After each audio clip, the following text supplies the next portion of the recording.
I'm joined by the man who knows all when it comes to JEA, Nate Monroe, Metro columnist at the Florida Times-Union. Hey, Nate. Hey, Ann. So a lot has happened in the past week at JEA. Never a dull moment. Here we are back again. All right. So let's start with the departure of the current CEO, Jay Stowe. The news of this really just broke Friday of this, right?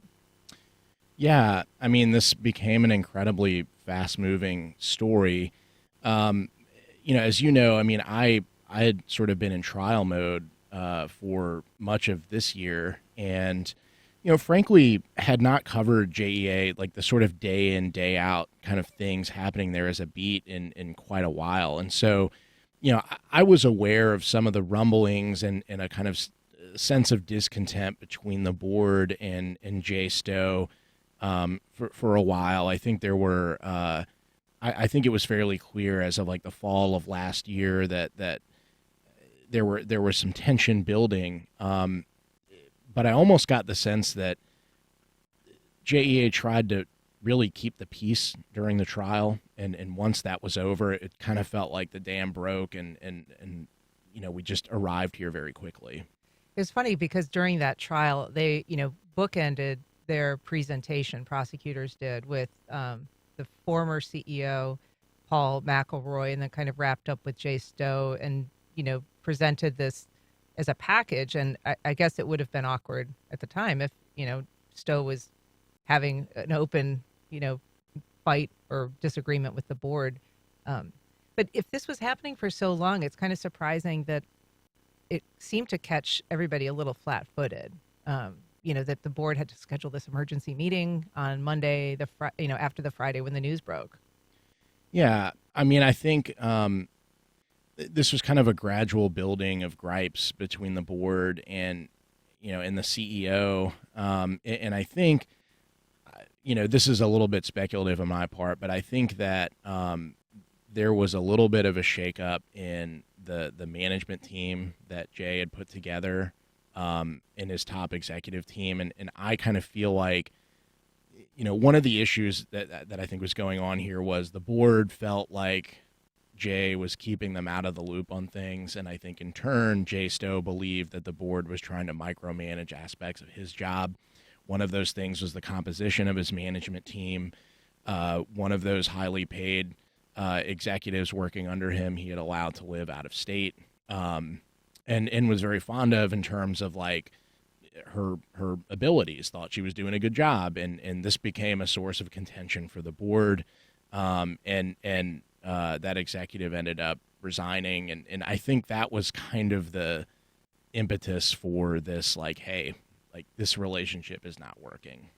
And so the executive that resigned, Laura Dutton, she'd been a chief strategy officer at JEA, and she had been in the headlines prior to Jay Stowe's departure because she had been living out of state, as you say, had also just received like a $73,000 a year raise, taking her to close to $400,000 a year. And she was one of four executives making well over $200,000 a year who don't live here, including, oddly, one of them, the position is the VP of People and Culture. It seems like hard to be the vice president of People and Culture at an agency where you're not really there amid the people or the culture.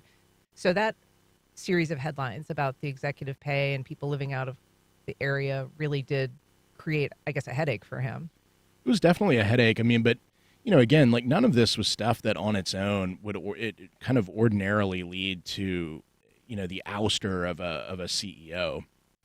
Every CEO of JEA is going to have stuff like this. It's that organization is too big, it's too full of money, it's too full of personalities and people to avoid any controversy when you're a CEO. And some of the stuff that kind of appeared in the media. I mean, some of these stories seem to me like the kind of routine stuff that you cover when you cover JEA. It didn't seem like, these were pretty, kind of normal controversies that you'd see in JEA. This wasn't like the kind of crazy stuff we saw, a couple of years ago.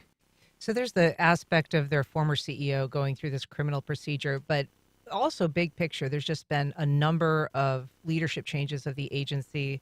They've now changed their CEO 7 times in 6 years, including, repeat performances by Paul McElroy. But is that in the industry? Is that unusual to have that many changes in such a short period?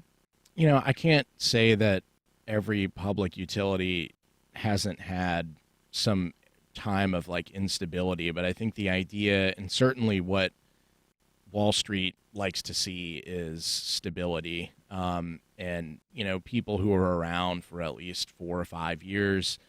The idea that there is like a succession plan in place is something that I think is important. And JEA used to have that. I mean, that was when Paul McElroy was kind of nearing the end of his tenure. There were a number of executives working under him that I think could have plausibly stepped into that role without any real interruption. And part of that's because that was something that Paul had been planning for. The executives that were under him had been at JEA for decades. And I think one of the unfortunate legacies of the Aaron Zahn tenure is that when Zahn took over, I mean, by the time he was ousted, all those people were gone. They had either resigned or were fired at some point. And so Jay Stowe was really starting from scratch. And I think one of the issues that Jay found, and I think this will be a difficult thing for a kind of permanent successor to deal with, he was starting from scratch, and so he builds a management team, and all of a sudden this management team, there's a sense that, among some within JEA that this is like a team of like interlopers, who are these outsiders that have just come in here? Like, well, how do you avoid doing this when you're starting from scratch, right? I mean, JEA really needs to build that sort of bench of kind of executive talent back up. And I don't mean that the people working there are not talented now. I just mean, again, we went from a time during which like JEA really promoted from within. I mean, its CEOs traditionally were people who had worked their way up to the job, and that's been really interrupted. If you're just joining us, I'm talking with Times Union columnist Nate Monroe about the latest shakeup at JEA. You can join our conversation on social media. You can email First Coast Connect at wjct.org, or you can call us on air at 904-549-2937. I wonder, is this board maybe overcorrecting? I mean, one of the criticisms from the prior board was that they were too disengaged. They weren't paying enough attention. Then here, after this series of headlines about overpaid executives living out of state, do you think that the board's, tendency to get involved, and I think that's always a dynamic between a board and a CEO, micromanaging versus, but do you think that they're maybe feeling like they need to be more involved given the history of the prior board? That's certainly possible. And I think that, this is a change of choice that JEA is making and that the board is, I think, effectuating. And I think you get one of these, but you don't get like two of these, and certainly not three of these, right? And so I think where the board needs to be cautious here is in whoever they next empower, and of course there is an interim CEO now, and whatever they kind of decide the long-term sort of leadership situation is, they need to be mindful and be thinking about, this needs to be the person that we can live with for 5 years, because that agency needs stability. I mean, as you said, that changeover in CEOs is not good.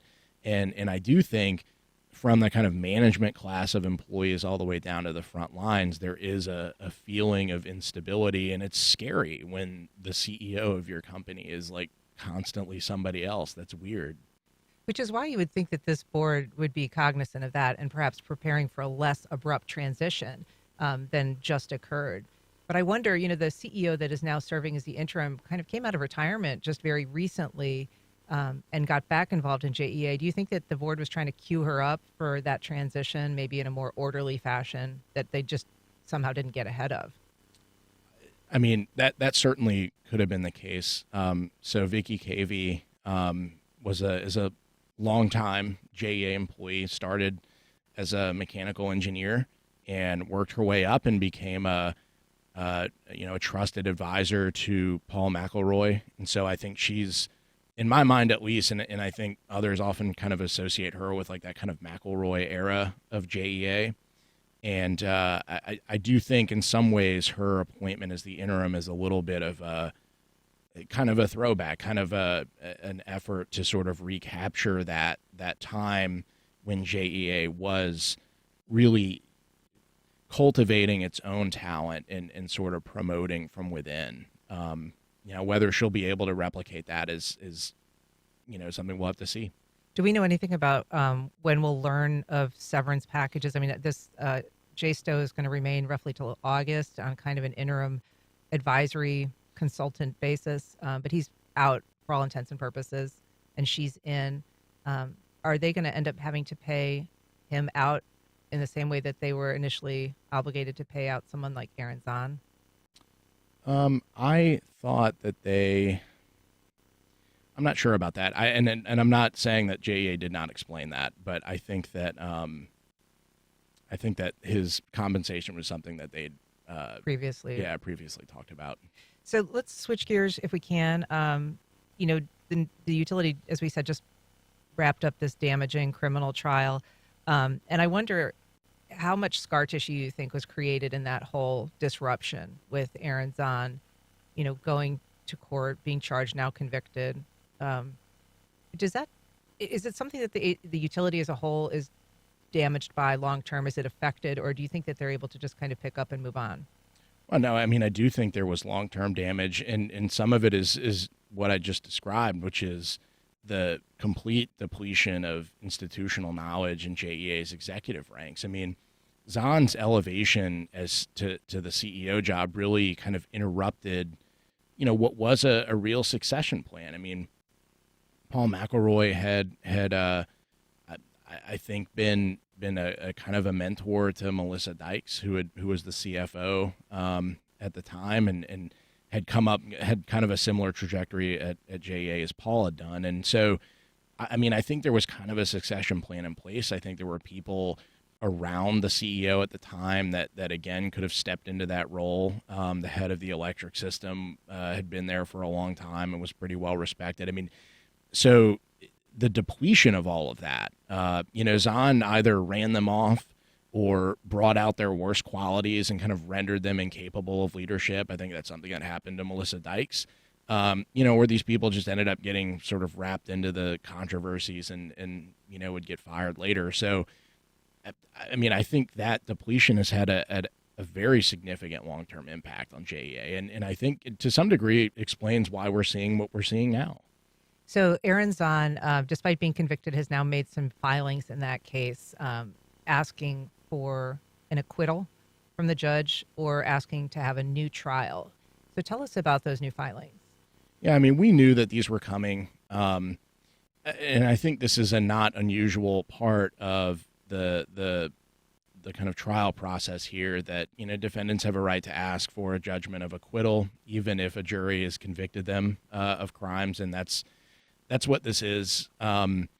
I think as a general rule, the more extraordinary the ask you're making of a judge, the rarer it is that judges actually grant these kinds of things. And so certainly asking for Judge Brian Davis to acquit Zahn after a unanimous jury verdict convicted him, I think is probably not going to happen. I think the real kind of interest about these filings is that, and this is something Zahn's legal team has said, this is kind of indicative of what his appeal is going to look like in this case. And so some of the elements are that they're saying, that the government failed to prove that money belonging to JEA was actually, stolen. And that is, of course, nothing happened. The transaction was not completed because it was disrupted by this whole investigation, and the city pulled the plug. But that's been one of their main things, is like, no harm, no foul. This guy didn't actually walk away with $30 million or $300 million, whatever. Right. Yeah, I mean, that's been their kind of theory of the defense. I think another thing that they raised it during the trial, they raised it in their filing, is, oh, well, all these things would have had to have happened before Zahn could have gotten the money.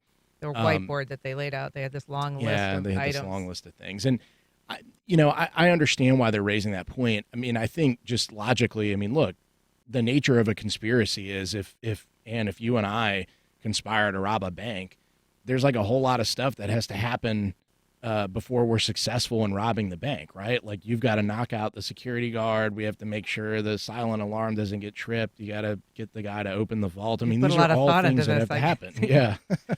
So like the idea that, yeah, of course things would have had to have happened. I mean, that's like what a conspiracy kind of is.